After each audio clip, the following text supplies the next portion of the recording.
Miguel, je duke thënë që nëse zonja Balluku shkon në zyrë sot, jo, absolutisht nuk mund të shkojë në zyrë. Po nëse shkon? Ne jemi mund shkojnë mëngjes, mund shkojnë mbas. Po si jemi një vend i së drejtës pastaj.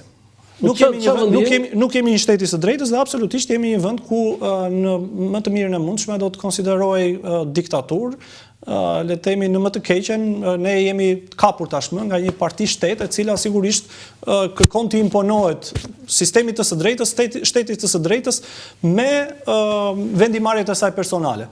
Duhet të thënë që ne organizohemi në 3 pushtete, legjislativ, le të themi media dhe drejtësi, dhe drejtësia është absolutisht e papranueshme të mos i zbatohet. Unë po citoj kryeministin Rama, i cili ka thënë që vendimarrjen e quajti një mos vendimarrje.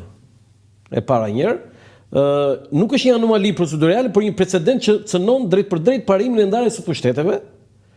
Dhe thelbi i mesazhit Ramës ka të bëjë me leximin që ai bëri situatës. Pra, ai thotë që është një konflikt tashmë dhe shpika i mekanizmi që lejon ndryrjen e drejtësisë në funksionimin e qeverisë pa vendim gjykate përfundimtar.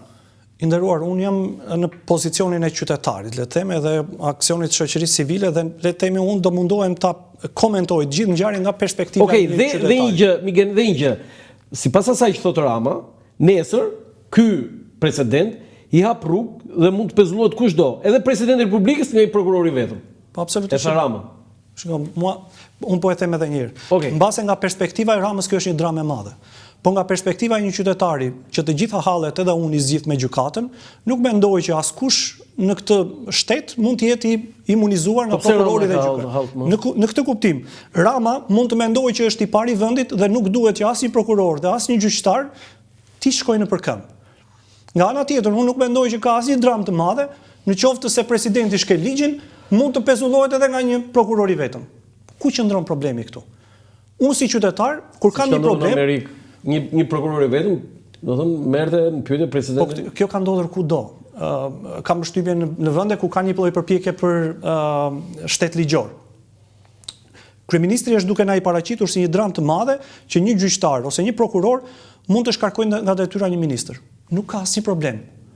Një prokuror dhe një gjyqtar do duhet të shkarkojnë nga detyra qoftë kryeministrin, qoftë ministrin, qoftë edhe presidentin. Jo, një prokuror nuk shkarkon, Miguel. Shiko, një prokuror këtu kemi të bëjmë, po, shiko, vendimarrja e një prokurori nuk vjen në mënyrë të parsyeshme. Dhe prokurori është akuza, le të themi, autoriteti i akuzës së qytetarëve, i popullit. Në këtë kuptim, kur një prokuror i cili është dizenjuar sipas një arkitekture ligjore ta bëj këtë, dhe duhet të thënë që këtë fuqia ka dhënë vetë Rama me antarët e tjerë të parlamentit, pushtetit të drejtësisë. Pra këta zotrinjt u mblodhen për të bërë reformën në drejtësi, ja dizenjuan arkitekturën dhe i dhanë armët gjykatësit, prokurorit për t'i pasur këto kompetenca, tani që armët e prokurorit, le të them edhe të ligjit, drejtohen nga këta individ me pushtet, tashmë ata do duhet të mbrohen. Askush nuk e mbron qytetarin. Mua, sa herë kam një problem, më thonë shkon në shkallë e parë, prit shkallën e parë, shkon në shkallën e dytë e gjykatës, e tretë edhe kështu me radhë.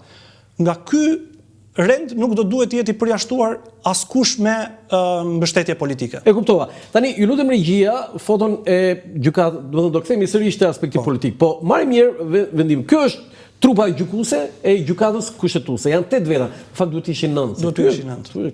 Këtu prishet komplet balanca.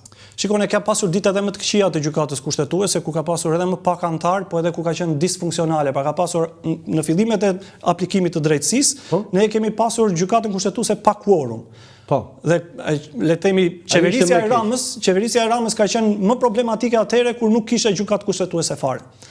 Pavarësisht vendimarrjes, unë jam për një shtet ligjor, unë nuk jam, le të themi, anarkist. Megjithatë, në aspektin e balancës pushteteve, këta 8 morën një vendim që pritore se nuk ka vetëm qeveri ky vend? Absolutisht që po. Ky ishte një lajm i mirë? Unë mendoj që po, ishte një lajm i mirë. Dhe sigurisht ishte një lloj frymarrje që gjykata kushtetuese, le të themi, la në fuqi vendimin e gjykatës speciale, GKK-s, për të pezulluar. Pra ne kemi një vendimarrje sot. Pavarësisht se nga aspekti dialektik dhe narrativ, ne mundohemi. Ska vendim, se po të ishim 5-4, në rregull. Unë jam dakord me këtë. Kjo është një artific ligjore që do të thotë kryeministrit mund t'i lindë drejta kur gjykata të plotësohet me një antar më shumë. Po, ai ka drejt për ta ridërguar. Po, ka mundësi ta kërkoj prap. Mundet. Kjo është vetëm hapësirë ligjore që mundet të jepet nga, jo, absolutisht. Por në Venecia, zërat janë që ai mund ta çojë në Venecia. Komisioni i Venecias mund të çojë gjithkush diçka nëse është i legjitimuar, por Komisioni i Venecias jep një këshill ndaj institucioneve. Dhe përgjithsisht edhe gjykata kushtetuese kur e ka marr le të themi Komisionin e Venecias, mbetet në diskrecionin e institucionit ta ekzekutoj ose jo, ta marr apo jo këshillin e Venecias. Në këtë kuptim, Venecia nuk është sërish një garanci. Unë mendoj që përgjithsisht në historinë shqiptare Venecia është përdorur për t'i shtyrë. Nuk është përdorur për të ndërtuar një Venecia. Një ankesë në Komisionin e Venecias është bërë për të fituar kohë, jo për me të vërtetë përzihet çështë. Tani e kemi përdorur për të justifikuar, jo për të ndërtuar Venecia. Migen Qeraxhi tha që ishte vendim i mirë. Pra, ky institucion, gjykata kushtetuese, sipas te funksionon, e kemi ne një gjykatë me të vërtetë ashtu siç e mendonim si pushtet më vete i ndar që s'pyet fare për legjislativ, pushtetin ekzekutiv, media etj, po këta japin vendim dhe pik. Tani ne mund të komentojmë mbi vendimarrjen e gjithë secilit, sepse 4 kanë qenë këtej, 4 kanë qenë andej. Do t'i marrin tani një nga një. Unë jam nga 4-shtja e Spakut. Pra, për të mbajtur vendimarrjen e GKK-s. Po. Ore ke qenë gjithmonë në Spakun apo vetëm për këtë rast? Absolutisht që po. Ke bërë kritika për Spakun? Ne nuk kemi bërë ndonjë, unë mendoj që është i vetmi institucion ashtu siç besojnë dhe pjesa më e madhe e shqiptarëve. Qendresa qytetare është kështu I love Spak? Absolutisht që po. Kështu, I love Spak. Okej. Unë kam përshtypjen që si pjesa më e madhe e shqiptarëve. Si pjesa më e madhe, vajti 60% nuk është pak. Institucioni pak. Do t'i marrim një nga një. Ju lutem regjia, për secilin antar të gjykatës kushtetuese, e para, Fiona Papajorgji ka votuar të mos pezullohet. Pra, kryetarja, Miguel, t'i marrim një nga një, të mos pezullohet. Është pra te 4-shja, me rezultatin 4-4, të mos pezullohet nga detyra Belinda Balluku. Pra, është pro Ramës. Pro Ramës kundër GKK-s dhe kundër Spakut. Fiona Papajorgji. Një koment? Shiko, unë mendoj që sigurisht ne do duhet të jemi më të plot kur të shohim edhe zbardhin ose le të themi dosjen e plotë. Jo, ne po komentoj vetëm pro kundër, ëh? Pro kundër. Një koment për Fiona Papajorgji? Unë nuk mendoj që është vendimarrja e dur që ajo ka bërë në këtë rast. Ti mendoj që do të pyesë ty? Absolutisht jo, po unë kam mendimin tim për të shprehur se si do duhet ishte vendimarrja. Në gjykat ka 2 palë. Po. Ka një palë që fiton, ka një palë që humb. Sigurisht unë jam me palën që në këtë rast ka fituar. Për fat të keq, kryetarja nuk është me palën që ka fituar në këtë rast. Se kryetarja është pro-kryeministrit. Dhe unë mendoj që kjo nuk e fuqizon sistemin e drejtësisë. Mendoj që nëse gjykata do të ishte më unanim në vendimarrjen e kësaj çështje, do i jepte një dimension të re dhe gjykatës kushtetuese. Dhe mendoj që kryetarja do duhet të ishte në këtë varg. E dyta, Marsita Xhafellari, kundër Ramës. Dhe pro GKK-s, pro Spakut. Sigurisht që mendoj që ka bërë vendimarrjen e dur, ne kemi parë... Mund të ngrihet pak më lart, ju lutem regjia?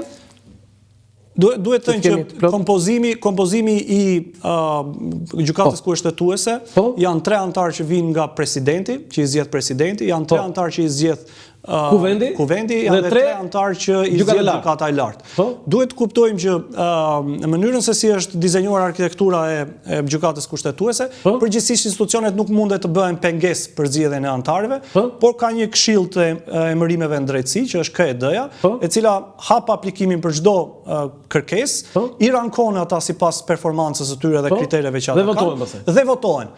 Por, le të themi, për të mos qenë bllokues, ka një lloj, për shembull, parlamenti nuk mundet që nëse nuk marrin antarët votimin e dur me 84 vota, automatikisht lista kalon kush ka prioritizuar KED-ja. Një pyetje kam këtu, se ti e hape këtë, se ne po i zgjedhim një nga një, po jo, the një gjë shumë interesante. 3 kuvendi, 3 presidenti, 3 gjykatë e lartë. Tani, pse nuk bëri maggioranca? 3 kuvendi, maggioranca i ka 83 vota. 3 presidenti e ka maggioranca, pse s'bëri 6 maggioranca? Shiko, ka një betejë shumë të madhe midis tashmë qeverisjes dhe sistemit të drejtësisë. Dhe unë mendoj që Rama ka lëshuar gjithë batarene e mundshme kundër gjykatës kushtetuese, kundër atyre të cilëve le të themi sistemi të drejtësisë që do prodhonin vendimarrje kundër Ramës. Në këtë kuptim do duhet që ta komentojmë këtë atmosferë edhe nga kjo lloj pavarësie që gjykatat në vendin tonë kanë marrë, edhe një lloj valence që gjykatat tona kanë marrë. Unë mendoj që është e vetmja mënyrë që mundet të limitohet ai që shkel ligjin, është që vendosen përballë. Dhe ne nuk duhet të surprizohemi nga pozicionet e kryeministrit kur vendoset përballë gjykatës dhe Marsita Xhafellari? Pra, kundër Ramës, pro SPAK. Unë mendoj që ka bërë një vendimarrje jo të drejtë kur bëhet fjalë për të pozicionuar përballë kryeministrit, sepse kemi të bëjmë kundër Ramës, kundër Ramës Marsita. Në rastin kur kemi të bëjmë, Marsita sigurisht unë e komentova Marsitën dhe besoj që ka bërë një zgjedhje shumë të mirë, edhe le të themi që këta pesha e vendimarrjes atyre të cilët kanë qenë kundër Ramës është jashtëzakonisht shumë më e madhe në raport me atë se ç'kanë marrë kolegët e tyre. Vota e kësaj thotë nuk është votë. Unë mendoj që janë në kufi të qytetarit model të vendit tonë. Vota e Marsitës? Absolutisht po. Sonila Betja, se kjo është diskutuar më shumë Sonila Betja, për hir të vërtetës, Sonila Betja ka votuar pro Ramës dhe kundër SPAK, se nuk po e vë GKK-ja, po për shkak të dhe më e komentuara. Ajo është më e komentuara sepse ka një lidhje midis asaj që është, le të themi, lidhje familjare midis asaj që është administrimi i një prej mediave kryesore në vend nga bashkëshorti i saj dhe që do të thotë Syri, i cili ka një lloj opozitarizmi dhe kundër Ramës. Kë ke fjalën? Andi Beti? Po, dhe në këtë kuptim do duhet që, le të themi, ata të cilët janë të djathtë dhe pretendojnë që çdo instrument që i vjen të djathtës për të goditur, le të themi, kryeministrin do përdore. Megjithatë, kjo nuk do të ishte normal. Miguel, ti bashkëshortes tënde i thuaj që vendimi që do marrë punë ajo do t'i thuash, duhet t'i thuash, ajo do bëj çfarë do i thosh ti se je burri i saj? Nuk duhet të funksionojë kështu. Atëherë Sonila Betja, Sonila është vendosur në lupë për shkak të kësaj lidhje. Po mirë pra, Andi Betja nuk mund t'i thoj gruas, o grua, unë jam drejtori informacionit të Syrit dhe ti do ta bësh kështu se unë punoj për opozitën. Unë nuk mendoj që duhet ta bëj këtë dhe nuk mendoj që e ka bërë ose se ka bërë. Pse ka bërë? Pse Sonila Betja ka votuar pro Ramës dhe kundër SPAK? Unë mendoj që ka bërë gabim që ka votuar pro Ramës. Nga perspektiva e komentit tim dhe nga perspektiva e qytetarëve të cilët janë pro SPAK-ut dhe pro dënimit të korruptuarve, do duhet që teknika, do me thënë, s'kemi pse bëjmë, le të themi, narrativ të shpesht. Kemi një të akuzuar për korrupsion, të cilën gjykata e pezullon, dhe janë rreshtuar një seri individësh për të mbrojtur këtë zonjë që është zëvendës kryeministre nga duart e drejtësisë. Dhe është kaq e thjeshtë, Roland. Do duhet që gjykatësit, njerëzit me intelekt në këtë vend, nuk duhet të rreshtoheshin për t'i mbyllur derën drejtësisë. Sandër Beci, kundër Ramës, pro SPAK. Është një keqardhje, është sigurisht absolutisht që unë mendoj që ka bërë zgjedhjen e dur, edhe meriton, le të themi, të paktën nga perspektiva e qytetarëve, meriton vlerësimin për vendimarrjen të cilën. Tani, për Sandër Becin më bëri përshtypje komentet, ndryshe nga ato të tjerë, ishte që ja ka mbaruar në Shkodër. Po çfarë do të thënë ka mbaruar në Shkodër për cilësinë e po, ja pra, atje ka mbaruar Fakultetin e Drejtësisë, Universiteti Luigi Gurakuqi në 96. Shiko, Zoti Beci ka një karrierë të jashtëzakonshme, sigurisht që në këtë tranzicion gjithkush për gjithkënd mund të kesh diçka për të thënë, po për të thënë që je nga Universiteti Luigi Gurakuqi, unë nuk mendoj që është një arsye e mirë për të thënë që je pak profesionist. Sepse individ të cilët nuk e kanë pasur arsimin për, le të themi, prioritet të tyre, edhe nëse do studionin, le të themi, brenda vendit ose jashtë vendit, kjo matet me karriera. Ai nuk ka shkuar nga bankat e shkollës në gjykatën kushtetuese, ka shkuar mbas një karriere të gjatë. Ka një karrierë. Po, Ilir Toska, edhe ky kundër Ramës pro SPAK. Lutem me gjia, mund ta ngrini pak? Ja, Ilir Toska. Unë mendoj që Ilir Toska i ka bërë kundër Ramës një shërbim të madh vendit, duke i dhënë drejtësisë një mundësi për të pasur integritet edhe për të vendosur përballë edhe njerëzve të cilët kanë pushtet dhe mund ta cënojnë atë. Gent Ibrahimi, mund ta ngre pro Ramës? Për ishte vërtetës, Gent Ibrahimi është një prej zhgënjimeve të mia, sepse sigurisht ai është një prej dizenjuesve të sistemit të drejtësisë, le të themi ka shtitur në disa funksione, mos gaboj ka qenë kryetari i njerëz prej trupave të KLP-s ose KLG-s. Do thotë ka qenë dizenjator edhe një nga konsultuesit e reformës së drejtësisë dhe mendoj që të paktën në sa mundet të gjykoj unë, mendoj që e ka dobësuar forcën e sistemeve të drejtësisë për të cilën ka punuar që të kenë kur bëhet fjalë për të dalë përballë kryeministrit të vendit. Okej, Mariana Semini, ju lutem regjia, mund të ngrihet pro Ramës dhe kundër SPAK. Ne edhe tek ekipi jonë edhe me antar të shoqërisë civile kishim menduar këto ditë në fakt për të bërë një lloj aksioni publik që t'i vlerësonin figurat të cilët i kanë shërbyer le të themi drejtësisë dhe kanë vendosur gjyqëkohën në prioritet dhe figurave që nuk e kanë vlerësuar, sepse mendojmë që mbi ata duhet të peshoj edhe përgjegjësia e le të themi interesit publik. Sigurisht që gjithsecili prej tyre mendon që e ka marrë vendimarrjen konform ligjit dhe konform të drejtës. Në këtë kuptim, unë shpresoj që minimalisht jetë kështu dhe të mos jetë një lloj rënje pre e shantazhit, e korrupsionit, e dhunës që le të themi autoritetet shpeshherë ushtrojnë. Mariana Semini ka një karrierë që nuk mund nga karrierë më të mirë madje nga anëtarët e gjykatës kushtetuese. Dhe ne nuk mund ta gjykojmë, po ajo vendimi i saj është pro Ramës kundër SPAK. Jo, ne vetmja gjë që mund të bëjmë është të gjykojmë në perspektivën e qytetarit. Që do thotë se kuptova këtë. Që do të thotë në rastet kur ata marrin vendimarrje të cilat shkojnë në kundërshtim me... Shumë mendoj unë, thotë ajo. Po, absolutisht. Por është shumë e vështirë të komentosh, le të themi, vendime të gjykatave dhe akoma më e vështirë është të komentosh vendime të gjykatës kushtetuese. Asim Vokshi. Asim Vokshi ka dhe emrin e një heroje, emër mbi emër të një heroje. Është kundër Ramës? Pro SPAK. Një nga anëtarët e rinj të gjykatës kushtetuese, i sapo emëruar le të themi, që unë gjithashtu mendoj që meriton vlerësimet e qytetarëve dhe meriton vlerësimet e të gjitha atyre të cilët kanë interes drejtësinë. Ta kesh emrin Asim Vokshi dhe do është me vërtet një koincidencë e bukur kjo. Emër dhe mbi emër. Shikon, në këtë vend ne kemi ikur pak nga ato që kanë qenë rënjët tona, edhe duket gjithmonë kur qytetarët, sepse unë shikoj edhe një statistikë në lindjet e shqiptarëve, emrat më të shpesh dhe më të shumtë janë ato që nuk lidhen kulturalisht me Shqipërinë, ndërkohë që 15-20 vite më para nuk ka qenë kështu. Duket sikur shqiptarët dizenjojnë për të ikur jashtë. Ky nuk është rasti i Asim Vokshit, i cili jo vetëm ka bërë le të themi karrierë, është i përkushtuar, por mendoj që vendimarrja në këtë rast, në gjykimin tim, është jashtëzakonisht shumë e drejtë edhe ka shpëtuar le të themi jo vetëm drejtësinë, por edhe vendin tonë.